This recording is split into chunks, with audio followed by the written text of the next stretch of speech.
this microphone. Welcome to LGBTQ&A, where they gave us too small of a table and not enough chairs. So, Did they have a table up? No, this seems like a lot of work. Unless you, It's not a lot of work. I don't need a table. okay. I feel awkward because we're really clustered. You're like, I want my own table. I don't mind sharing my space. Well, you've got the no table space, so you can just pose the entire time. Yeah. This will be good for your YouTube channel. Practice your model poses. Yeah. That kind of channel. So, like I said, welcome to LGBTQ&A, where you can ask real live LGBTQ people real life questions. So this is entirely a question-based thing. So, who has a question? Oh, yeah. Sorry, I'm nervous. So that you know what letter is what. Yes. Why don't we start on that end? Hi, I'm Rhiannon. I'm a P, the pansexual. I'm from Wisconsin. I'm really excited to be here today. And I'm also very tired and very hungover, so I'm sorry. Hi, I'm Mark DeSteph on Tumblr. I am the GNQ, I guess. I call myself queer, but gay works as well. And I'm also tired because I was reading fan fiction until 4:30 in the morning last night. Hi, I'm Sasha for the win on Tumblr. I am representing the asexuals. And I am tired because I came back to have sleeps because my antisocial roommates were obviously going to be quiet. And then I come in to find that they have 60 people in the room playing Cards Against Humanity. So go them. I can't be mad at that. They're being social. It's cute. Hi, I'm Sarah. I run a group blog, Bisexual Books, that's focused on Tumblr, that's focused on issues of bisexual representation, in primarily literature, but also we deal with other forms of media as well. And it's me and 3 other people. So I'm the B for bisexual. My name is Brin. I am trans and bigender. So I also run bigender.net, and I make videos for YouTube for trans support. And I guess I'm the T, but I'm a little B and some Q, but here for the T. Careening back to, does anyone have a question? Please, I hope you have a question. Yes. I think I kind of wanted to delve into something that's confusing for a lot of people. Sort of the bisexual, pansexual, polysexual area and how these things overlap and kind of how to figure out what label fits best and that sort of thing. Sure. I can start if you want.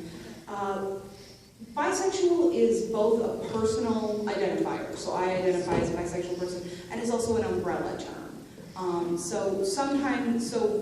a lot of times what you have is pansexual, polysexual, omnisexual, fluid. Those labels are generally personal indicators, and they're also really regional. Since I've gotten involved in doing bi activism in the last year and a half, there are certain areas of the country where, pansexual is all the rage, or fluid is all the rage, and there's other areas of the country where it's that's not really a term people use. So a lot of it depends on what communities are you walking through in your area, and I think that, one of the things that bothers me as a bisexual person is that a lot of people who are bisexual in either the personal term or in that sort of wide, non-monosexual way don't have a lot of interaction with communities of other non-monosexual, bisexual identified people. We exist in LGBTQ spaces, which are very often dominated by the L's and G's. And so it's only, I think, when we get into spaces that are more dominated by bisexual, pansexual, omnisexual, polysexual, fluid people, that I think that we are able to figure out what is the distinctions between them and what are the labels that might best fit me.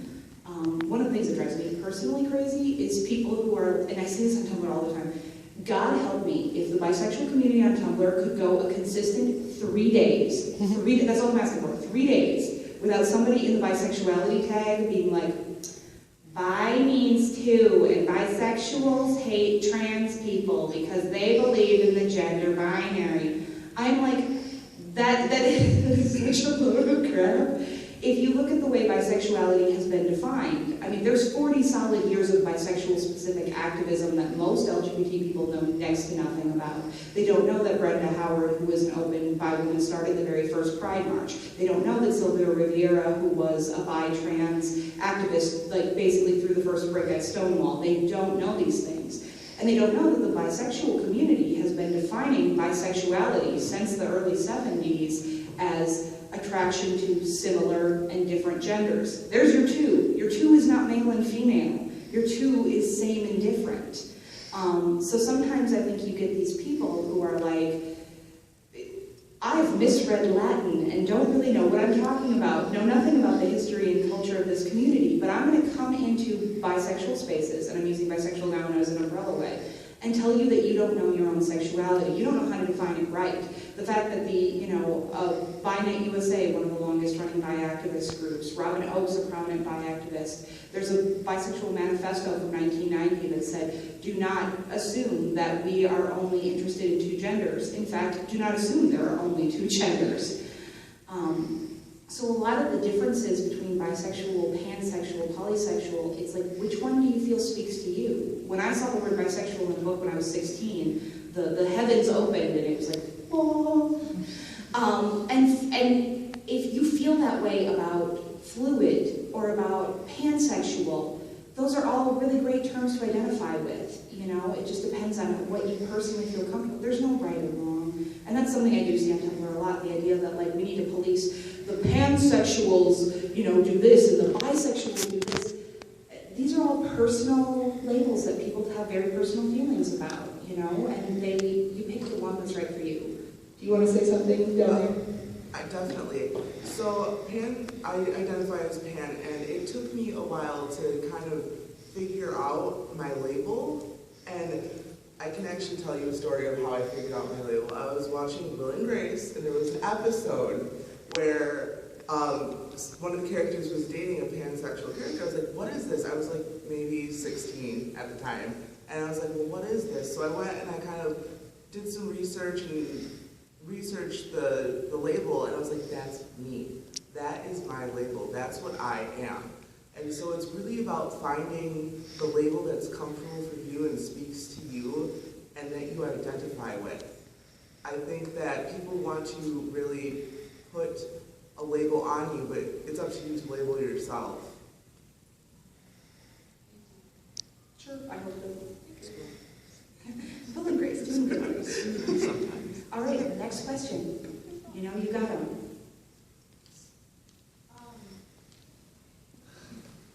So I only recently realized that I'm very romantic as well as multisexual, and so it's become like looking for flags and symbols in the community to see how well it jives with me and my personality and everything.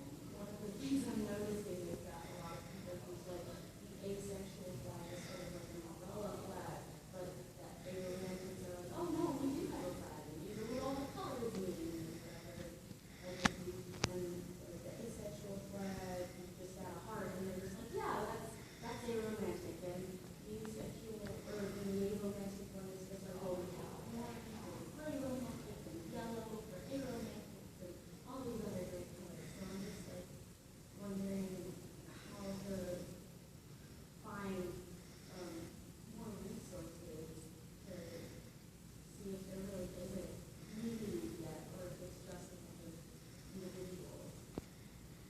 So I would start by looking through the sub-forums on the Asexuality and Visibility Network, because aromanticism is like way underrepresented, especially in the asexual community. Aromantics are always having to step up and be like, no, you forgot about us. because people constantly are like, well, we're the same as you, everyone just wants love. And the aromantics are like,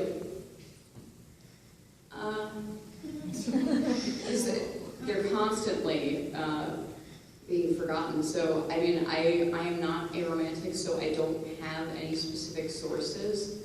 But Google is going to be your friend. But I would look there first to see if there's any mention of it, because there's, like, most of the posts on those forums are the same questions over and over and over again from people that didn't search through. So just go back a couple of pages and I'm sure you'll find some, because, like, in any community there seems to be this, like, little subgroup just waiting. And if there isn't a community, start one. Just go start a forum and start advertising it around on various forums like Event, and I'm sure you will find a bunch more people than you'd be expecting. I've also seen, and I'm not involved in asexual, groups and organizing on Tumblr, but there are, I know, some bisexual, or multisexual, polysexual, asexual sort of, like, convergence Tumblr sites.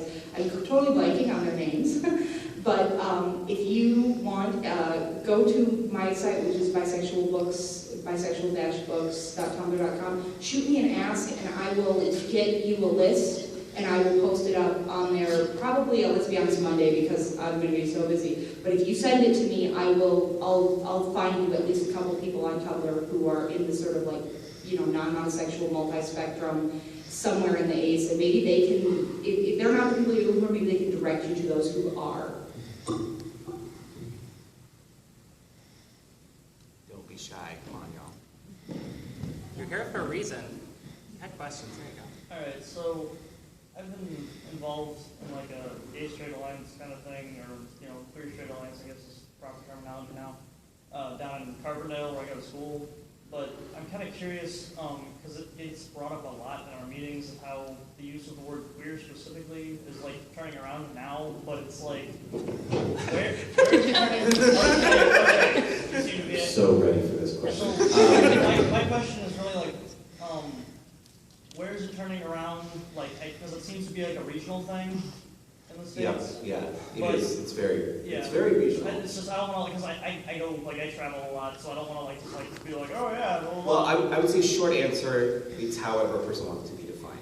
Is really Right. what it comes down to. What all of us are, I think all of us are talking about is that these things mean different things for certain people. So the importance is, don't call someone queer who doesn't want it. Because for some people, even myself included, I grew up, that word was a horrible, horrible slur. Right. So I grew up in Southern California in the desert. The only, and that word was said with that sneer, that like, ooh, you queer, And it was when I got to college in Long Beach that I realized that I could call myself that word. So it was around 18, 19 years old where I was like, you know what, this is very empowering for me to refer to myself as that word. It's now, like all language, is evolving and has sort of become an umbrella term that I enjoy for the most part. Again, it comes down, I think a lot of people miss the fact that you can't label people something they don't want to be labeled as. So that's what I would take back, is that it is fine as an umbrella term as long as everyone you're talking to is okay with it as well. Because for some people it's an extremely triggering word. I love it. And I guess the other thing I'm kind of curious about, like, does it have to just be strictly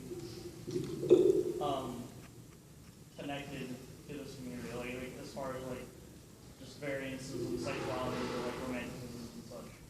Because I'm too hetero for my own damn good. It's sad, but like I'm a really weird fucker, so. Well, go ahead. No, you go first. Okay. Part of what you're running into with queer is the mechanics of reclamation. So I'm over 30, so queer growing up was, Right. not the positive word that it is now. But the thing is that it's a word that's being reclaimed, which means it belongs to the community. So there's a lot of friction between heterosexual people who are in the kink community or are in the poly community, I mean polyamory, not polysexual, who call themselves queer but are otherwise heterosexual and cisgender. Queer has such a long history of being hurled at trans people and LGBT people that it's really awkward for straight people to use that word for themselves. That's kind of what I figured it is. Yeah, I actually, queer is the word that allowed me to explain reclamation to my dad.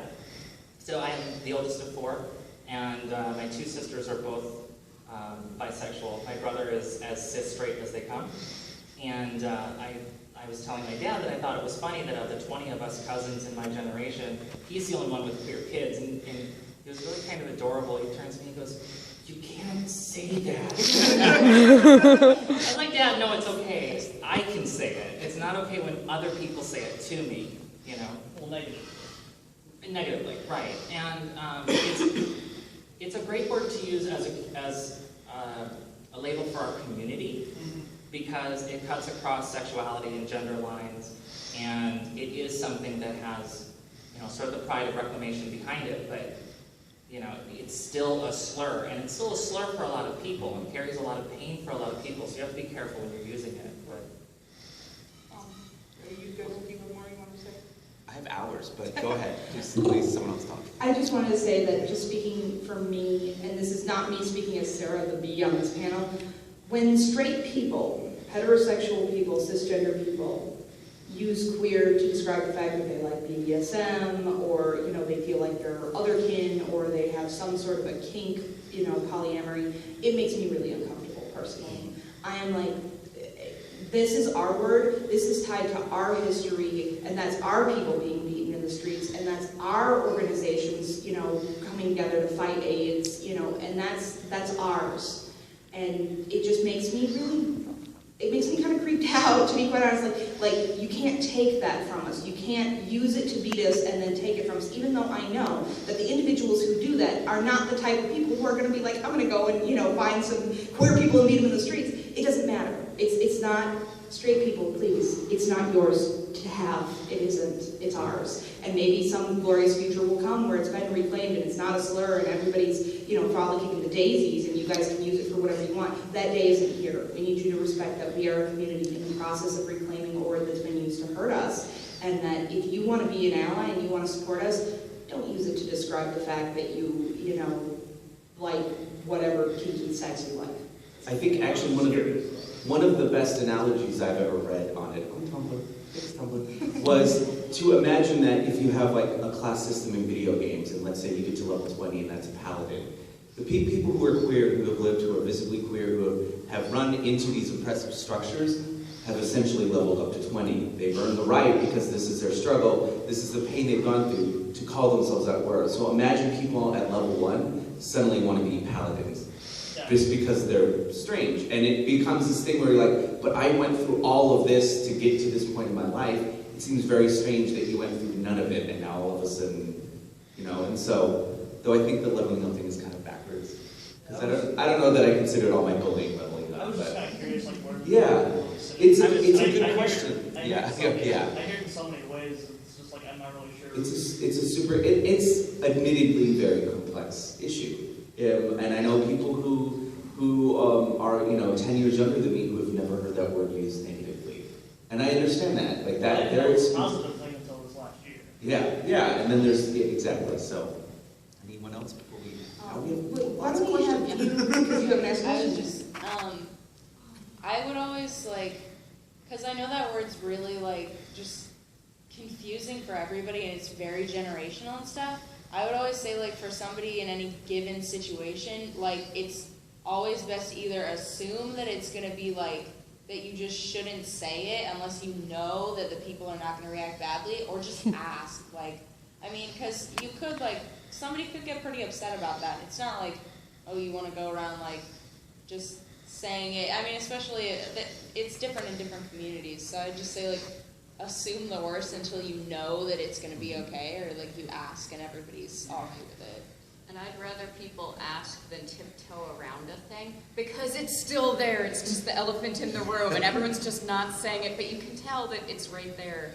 So if they just ask, like, it might be awkward at times. Like, I crossplay, like, all the time. Pretty much every person I've ever met has asked me, are you trans, though? Because they don't know, but I'm not offended. They ask. That's fine. Yeah, exactly. It's polite for them to ask instead of to just assume. Like, no, I'm actually just dressed as guys for costumes. Like, it's not an internal thing. It's just costuming, you know? But I appreciate the fact that they asked and that they would go to that trouble. Let's do her, and then we'll come back to you second. Okay. Because queer is so sensitive and stuff like that, generational and stuff, even, like, it's used in a really sort of needed place as like simple umbrella term, but since it is so sensitive, it seems kind of difficult to repurpose it to that quite yet, especially in like professional ways and stuff like that. What do we do? Like, it's difficult to list all the letters into a term that's professional and that covers everything. We could stop using quilt bag. That's my least favorite. Really? I love quilting. I do. But not professional, like I love it as a funny thing, but I would never put like on my resume, I did quilt bag activism. Right. It sounds like a sewing circle. Yeah. That's actually why I don't like it, because I've seen so much terrible art for like groups and stuff that's all about quilting, and I'm like, you took it really literal. Like, I don't understand. I don't know. I don't have an answer for that, because again, the problem is it's generational. You know, I'm over 30 as well. I have such a different experience with being queer than people who are growing up now and who have Tumblr communities.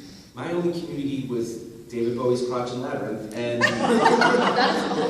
Mulder and Krychek on the X-Files. Like, that was my only queerness when I was growing up. Like, I had nothing, no resources, nothing at all. And so, I'm always gonna have a different experience, despite that I now can do something like this. And I know that I can come and speak to total strangers, and y'all are gonna throw slurs at us and stuff. I understand things have changed, but it's always gonna be constantly evolving, and so it's just, I think the baseline rule is just learn to be respectful and understand that people come from different places. So it looks like most people here are under 30, right? Yeah.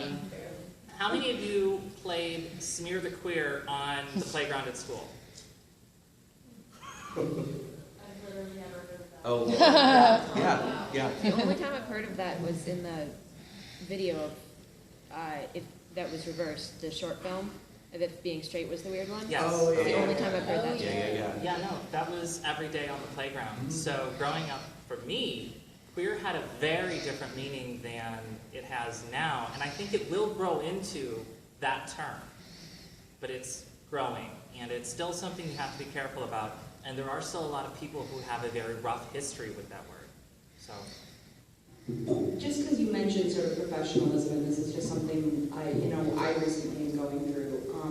I have an LGBT studies degree from the University of Wisconsin. It is a question for me as to whether if I do or don't put that on my resume. You know, I also have a history and women's studies degree. I can put those down, and sometimes people are jerks about the women's studies degree, but then I'm sort of like, screw them. They don't like that. They can bite me. But I'm sensitive about the LGBT studies, and I do generally put it on as LGBT studies because I did it. I did the work and I earned that degree. But I have had people ask me what that is.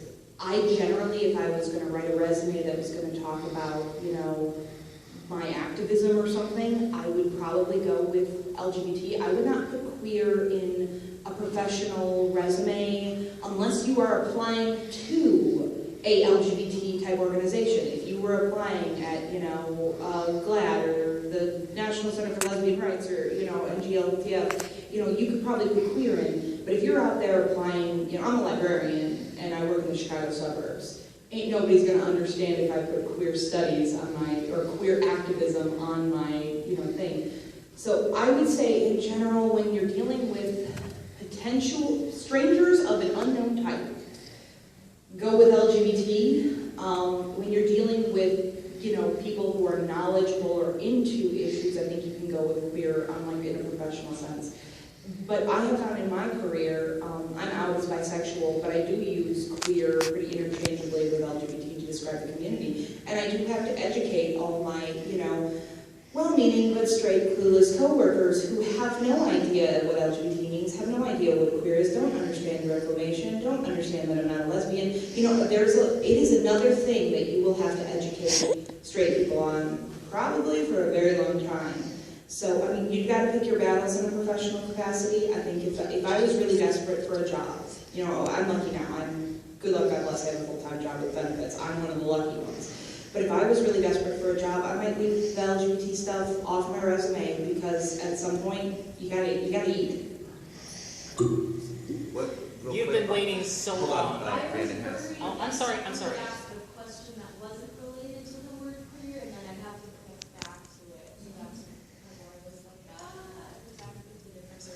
But I actually did some research about the history of the word queer, and what's interesting is that it's only like your guys' generation where it actually started as a slur, because before that, even as far back as it was neutral, and in the 1920s it was being used in medical papers, and straight people were using it like generically, but within the gay community it was like a very specific word, like the word marriage.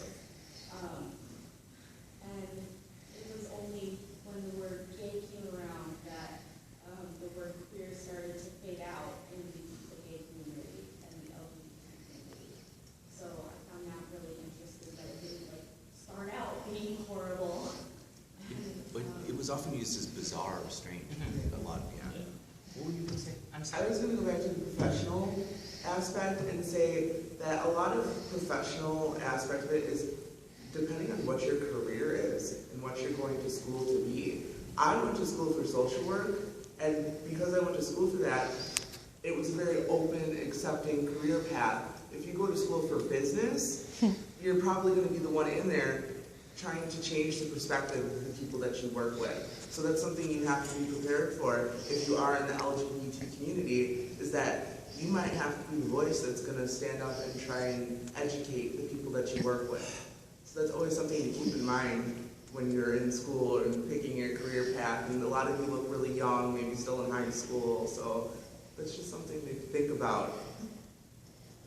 I will admit that I am not out at work, but I have kids to feed and a mortgage, and it's really important that everybody gets to eat in my house. So I have to do this weird dance where I am, just a guy at work that, and I kind of have to let some of that stuff wash over me because I work in IT, and that's not, it's not always the most accepting area, But to your point in the back, sorry, words are interesting in that, they sort of can have a neutral value, but a culture will add layer and meaning to it, and it sort of changes the way you have to treat it. Like in the UK, the F slur is an entirely different, can of worms than it is here, and people say it without any kind of, concern. But in the US, it's not really something that you say with a lot of good intention, unless you're describing yourself, So it's a word can have history, but we still have to pay attention to how that history impacts the way the word's used today. Anybody got another question? Anybody? Let's have Spike. Spike's my favorite. Sorry. When identifying as asexual, do you have any advice for correlating past sexual experience with that identity? Say that again? When I was recently I got out of a bad breakup, was once again questioning my sexuality, and one of my really close friends is asexual, so she was introducing me to the community, being I think this really fits you, but you have to decide for yourself. So when trying to figure out, because a lot of it really does fit, how do you correlate that with your past sexual experiences? To not have to regret them, or to really just, I guess, be okay with that being a part of your life? Well, so being asexual doesn't mean that you can't have sex. There are different layers of it. There are sex positive asexuals. There are asexuals that still actively have sex. Like, in a relationship, it's more possible now to find another asexual with the internet and everything like that, but like, for the longest time, I've just been dating sexual people that are decent enough to be willing to compromise. But like, I don't know if any of you guys were in the previous LGBT panel, but I was telling about how when I was probably like 18 to 22, I was really kind of rebelling against being asexual, and I figured I could just sort of train myself out of it. And I mean, I do regret that, in that like when I actually think about it, I'm like, I hate that they got pleasure from that. Gross. But at the same time, I don't regret having that experience, because I believe that you can know your own mind without experiencing something. You can know for sure. But I'm not that kind of person. I'm like, do I like this? Let me try. No, I don't. So I'm very much a hands-on learner. And so I very much can say for sure, without a shadow of a doubt, no, that is not for me. None of that is for me. I'm very bored by sex. At first it's interesting, I'm like, okay, maybe I can get into this. And then about a minute in, I'm like, okay, what can I do to speed this up? Because I'm really bored right now and I could be doing other things. Ooh, I gotta do laundry. Oh man, did I go shopping yet? Yes, I did. Wait, should I go get some pasta? Like, that is the kind of thing going through my head, or sometimes I'm seriously just like humming a song in my head. Like, it is so boring to me. So, I mean, I know now. I don't really have any, like, I don't feel like the asexual community is going to be like, wait, you had sex? No. Because asexual definitely does not mean you have to be a virgin. Like, if it feels right to you, go for it. If not, don't do it. Like, the handy thing about labels is just finding other people that you can talk to about the same experience. Like, nobody is required to have a label. Like, I tend to, like, not even think about it. Like, when people say straight people, I'm like, oh, me. But then I'm like, oh, wait, no. I don't want to have sex with anyone, but I'm attracted to everyone. But for some reason, it just automatically, like, I don't even think about it. I'm like, I just automatically assume that they're talking about me because I'm not, like, immediately, like, having sex with people. I don't know. I think even on a grander scale, the idea of sexual regret and almost like having to pass a milestone, like gatekeeping in the queer community, is actually really common, because you have a lot of queer people who have sex with the opposite gender or are heterosexual for a good portion of their lives, and either didn't realize that, you know, they either later came into their queerness, or it was them trying to prove it. I mean, I dated girls in high school. I wouldn't say I regretted them. They were adorable. But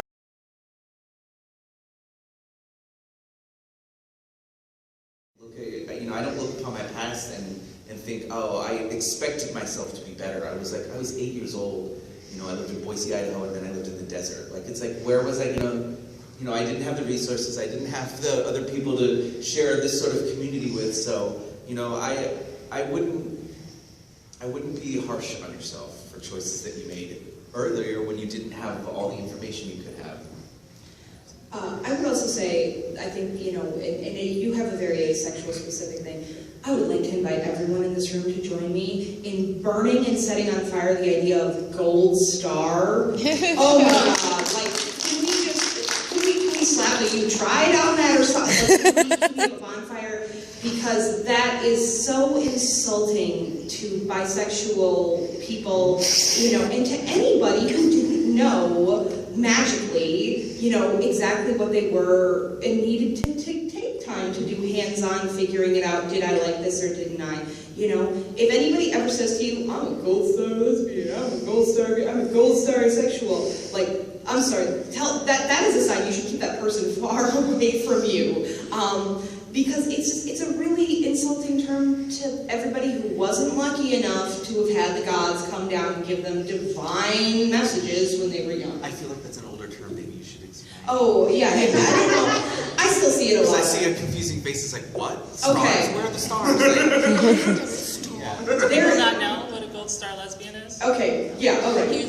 Gold star lesbian or gold star gay, or sometimes I've seen gold star ace, is someone, if you're a gold star lesbian, you never had sex with a man, you never wanted to have sex with a man, you are, better than all the other lesbians because you never, it's very sexist, I never touched a penis, and for gay men it's the same way, it's like, I'm a gold star gay, I only date men, it's so much worse for gay men, though. It is, no, we'll have to talk about that later, never mind.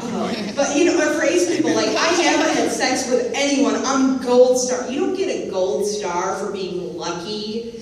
And so if anyone ever tries to say, I'm gold star, or she's gold star lesbian, just please stop using that term. Please set it on fire. Basically, it's just elitist bullshit. It's elitist bullshit. It's purist attitude. You hear it a lot with lesbians, and then you have gay men who use it as a way to mask their own misogyny. Which is that gay men think that just because they are not sexually attracted to women, they can then trash women's bodies and it's totally fine. Or not only trash them, but touch them constantly. And it's disgusting. And I see it all the time. My boyfriend lives in the Castro and we're just constantly disgusted all the time. He's like, don't touch people and don't say those, when we hear things about boobs are disgusting and vaginas are disgusting all the time. And it's just, and it's because they're gold star gays. They've been gay since they were out of the... I almost said out of the fetus. That's not... Anyway, Brian, you have something to add to that. Yes. I was going to say that your sexual history is your own, and if you are surrounded by people that are going to judge you based on your sexual history, those are not the people you want to be around. Those people are assholes. Yeah. All right, next question. Let's get somebody who hasn't asked before. Yeah, the Jack. You. Crow. Okay. I apologize, this is kind of a broad question. There's a lot of talk and discussion on Tumblr about the need to increase diversity in fiction and have more positive, balanced fictions of people who are LGBT. Do you have any advice for authors who want to write outside of their own gender identity and sexual orientation? Everybody, I'm talking a lot. You've unleashed the Kraken. How about we just go down the line? Because I think probably each of us have one. All right. Not all people in the queer community are white.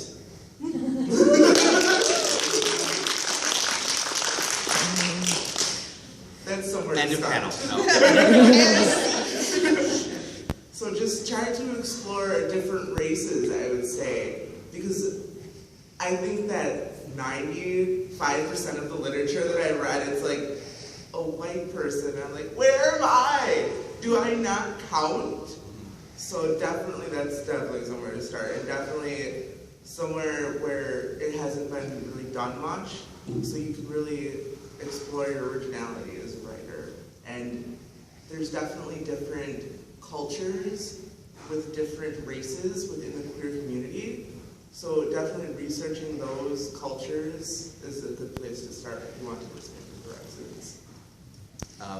Real quickly, let me also plug, Sarah and I have a panel later today called Homoerotic Subtext, where we are actually going to talk about queer baiting and representation of queer characters in fiction. So you'll get an hour-long answer to your question. Let me also echo, seeing non-white queer characters is super important to me because it's very rare. It's extremely rare. And the thing is with that is that has such a huge effect of what actually spills over into community. So I live in Oakland, California, and my partner lives in San Francisco. In Oakland, this is a good example that represents this, is that in Oakland, like when we have all of our ads for parties or clubs or whatnot, it's one of the only cities I've ever been in where almost all the models and the people on them look like the people who live in Oakland. And then you get to San Francisco, we have an organization called the Bare Chest Calendar, which does fundraising for the AIDS community. I believe it's the San Francisco AIDS Foundation. And I don't want to deny that they do a wonderful service. So their tagline is celebrating diverse bodies in San Francisco. The last time they had a person of color was 2009. They had 2 black people that year, and that was like a quota apparently for the next decade. You're good for the next Everyone is cisgender. Everyone is very traditionally attractive, and it's like when you look. It's, So yeah, much exactly. diversity. And it's one of those So things. wow. One of my friends looked at it and said, "Look, it's a whole loaf of Wonder Bread." But the thing is that as someone who's, visibly coded to be brown and gets all the harassment that comes from it in San Francisco, it's so discouraging, and it sucks because you want to feel like you belong to the queer community because, I came from this half Catholic, half Mormon city in Southern California, and you come to the Bay Area, and so the point of that is that the diversity is important because as an author, you are introducing the idea that people who look different and act differently and have different experiences in life are people that you can understand, and that you can. I can't tell you how many people have come up to me and told me that my writing was like, and it's almost a condescending thing where they're like, I never really, they admit to being a bigot, and they're like, I never really considered you human, I guess, it happens all the time, it's weird. But, it's one of those things where they're like, it humanizes people. Because so many of us get so intensely into fiction, that's why diversity is important to me, is it makes the world more whole, it makes the world more detailed. I'm going to stop because I can talk for hours, Okay, number 1, I would love to see some stories that are about non-straight characters that doesn't end tragically, that does not end tragically. Oh my god, all of them end tragically. Number 2, if it's anything that you're not quite familiar with, if you can find someone to look it over, because you never know if you are not, it's so easy to overlook something and to say something that you think yes, this is well-meaning, but then someone is like, but that is so not right. That is incorrect. You are not looking at this the right way. It's so easy to be well-meaning, but completely mess it up and set things back, especially if it gets popular. And in general, not every relationship has to be romantic. Not every relationship has to be sexual. Sometimes they're just people. I get this asked a lot in bisexual books, specifically about bisexual representation, and I'm going to echo what they said absolutely about diversity. If you can find any way to make your people in your story not cis white queer people, maybe it's a bisexual disabled person, or maybe it's a trans lesbian, or maybe it's a Latino gay guy, whatever. That would be a godsend. Just everything. Write me into all write Mark into everything. Don't write fanfiction about me. Write fanfiction about Mark. I shouldn't. Find the community that you are writing about and try to find what they have to say about it and engage with them. I mean, there are people who send me asks on bisexual books, how do I write bisexual characters? And I'm like, well, first thing you do is you look through every tag on my blog of shitty representation, and don't do that. And then the next step is find many queer people to read your thing. Don't just be like, I have one lesbian friend who said that my portrayal of, one white lesbian friend who said my portrayal of a, trans gay guy, Chinese trans gay guy was great. You need to be bringing in multiple perspectives. If you are a straight person and you're like, I want to make sure I legitimately do the best you can. And you also need to understand, you might go in with the best intentions, you might vet it through 20 people, and there's still going to be somebody who's going to read it and go, that's and I have encountered, I had a back and forth last spring with this author, her name is Maureen Johnson, and 10 years ago she wrote this book called The Bermudas Triangle. From my perspective as a bisexual, it was horribly biphobic. I mean, I read the book, I cringed, I complained about this book for years. That book is probably the impetus for me starting bisexual books, to be quite honest. Me and Ellie got sick of complaining about Bermuda's Triangle to ourselves and decided to complain about Bermuda's Triangle on the internet. Actually, Maureen Johnson found out about some of our criticisms, and one of the things she said was, well, when I wrote the book, I asked queer people what they wanted, and they said they wanted anything. Yeah, that's probably what they did say, and I understand you meant really well, and I understand that the lesbian character in Bermuda's Triangle is extremely well written, and lesbians find her to be a great relatable protagonist. From a bisexual standpoint, that book was really horrible. I mean, I've talked to bisexual people who are like, I read that as a teen and it set me back.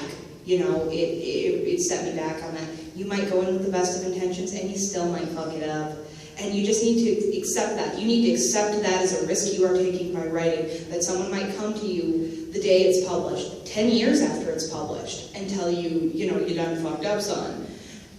But what I want to see is straight people who are going to put in the due diligence and who are going to do it anyway, and who are going to accept the criticisms and go, you know, I didn't know that. I'm so sorry. That was difficult and hard for you. And for, you know, all my bitching about Bermuda's Triangle, which I've done a lot of it over the years. When I did have an engage with Maureen Johnson on it, she was very polite and very respectful, and I think she'd pull a little of that I don't quite agree, but at least she was receptive and seemed to understand that, you know, the way that things were done when she wrote that book, it wasn't good representation for us, and that we have sort of a right to be mad. So two things. Again, I want to reiterate research, right? And not just her gay friend from high school, but you know, Tumblr is a humongous resource now. Like it's not something that existed when I was, you know, trying to figure out different perspectives to write 10 years ago. And so, you know, like, go ahead and write your story, pass it along to, you know, a couple of other people, get some beta readers. Gail Simone has been very public about having contacted Natalie Reid when she was writing Alicia Go. Do you guys know any of this? Okay. So in Batgirl, when Gail Simone relaunched it a couple of years ago, she introduced the first normal, non-magic trans character in mainstream comics.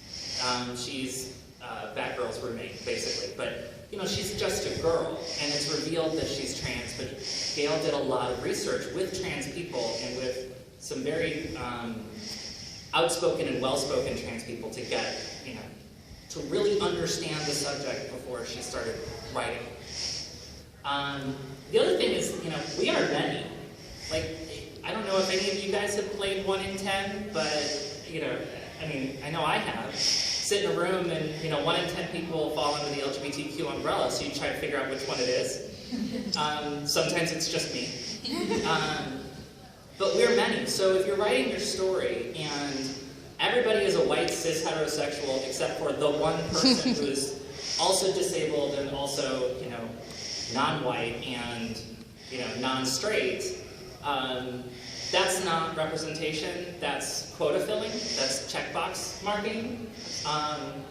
So, you know, there's not a lot of reason not to have a queer or disabled or person of color character. There's not a lot of reason not to have many. Your whole world, I mean, when you look around you, your whole world isn't populated by just white people who are able-bodied and cis and heterosexual. Your world that you're building shouldn't be either. So. I think we've got probably time for one more question. I don't feel like we've had any trans-specific questions. Does someone have a trans-specific question? Because I feel like everybody else is kind of... All right, go. If somebody is off the binary, how would they deal if they want to make themselves appear as such? How do you present non-binary? Yeah. God, that is so personal. And I don't mean like it's a personal question, you can't ask me that. I mean like it's something that's very particular to you and yourself, okay? You have a body that you were given that you have to work with, and you have to sort of figure out how you want other people to read you. And you only get so much control over that, right? Unfortunately, gender presentation is a two-person job, right? You put your clothes on, you choose your makeup style, you choose your haircut, and all of that. Somebody else has to read you. And they will make their own determination about what gender you are. So how to represent yourself as non-binary? Gosh, I really don't know. There's a problem with non-binary presentation in that there's a lot of default to masculine. A lot of non-binary voices are designated female at birth, so DFAB people. So they tend to dominate the conversation, and so they're making compensation for different body styles than DMAB people, you know. And there's this sort of cultural idea that androgyny is masculine. Well, if you are designated male at birth and you're wearing masculine clothes, you're going to get read as a guy, right? And there's not a lot of understanding of non-binary identities. So as a DMAP person, and I'm speaking for myself here because I'm not making assumptions about anyone else. But if I were to say just wear a pink T-shirt or try to just play within the bounds of masculinity and femininity and try to go for some androgynous or non-binary appearance, I'm going to get read as a guy, but I'm going to get read as a gay guy. Like it's really hard to communicate your own identity to people who have very narrow boxes of what identity can be and is. So it's not as helpful as I'm sure you want. It's really something about finding your own style, and that's something that you have to do as any person. As you get older, you have to create the image of yourself that you want people to see. And whether that's your gender identity or the kind of music you like or the subculture to which you belong, it's something you have to experiment with until you sort of get the response from people that you are seeking. But you have to know what that response is that you're seeking. Does that make sense? Yeah. As a follow-up to that, would you share a little bit about how you process that for yourself? I mean, because obviously the way that you experience yourself, the way that you present yourself, is often not going to match with how other people read you, as you talked about. Can you share a little bit about how you work that through for yourself, mentally and emotionally? Okay. I'm not entirely sure I understand what you're asking, but I think you're talking about if my presentation isn't successful at communicating the identity I want to. How do you not let that freak you out inside? How do you keep your own sense of who you are? Oh, it scares me. Crapless. Not 18 plus, right? It is. Is it? Anyway, it scares the hell out of me. Okay?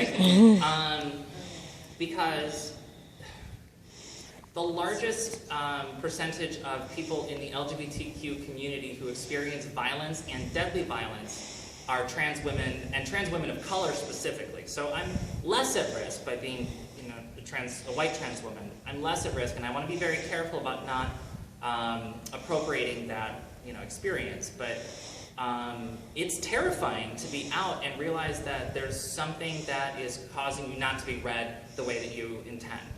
Because you, as I said earlier, you have no control over how other people conceptualize you. It's really something that gets easier with time. The first couple times that I went out, my accurate presentation, it was all I could do to get out of the car. I could get from my front door into the car, and that was almost it. But the more often you do it, the easier it is, and knowing the environments that you're going to spend time in is also very important. I don't know. I don't know if that answers your question at all. Thank you. Yeah, unfortunately, we have to wrap it up here. But thank you guys so much for coming and for asking such wonderful questions. We would not have had such a nice panel if it wasn't for your good questions. And anybody have anything else they want to say before we leave? Any parting words? This is the first Q&A I've actually participated in where there wasn't a ton of wank in the first 5 minutes. So thank you guys for being super respectful. It's awesome. I appreciate it. I forgot to give my URL earlier. I'm at Brin Convenient, which is also my YouTube channel that this will be posted on as well. Good luck. Enjoy the rest of the time. Come see me and Mark and Sasha for homoerotic subtext at 5 up in Utopia. We're gonna rock it. Sorry. Yeah.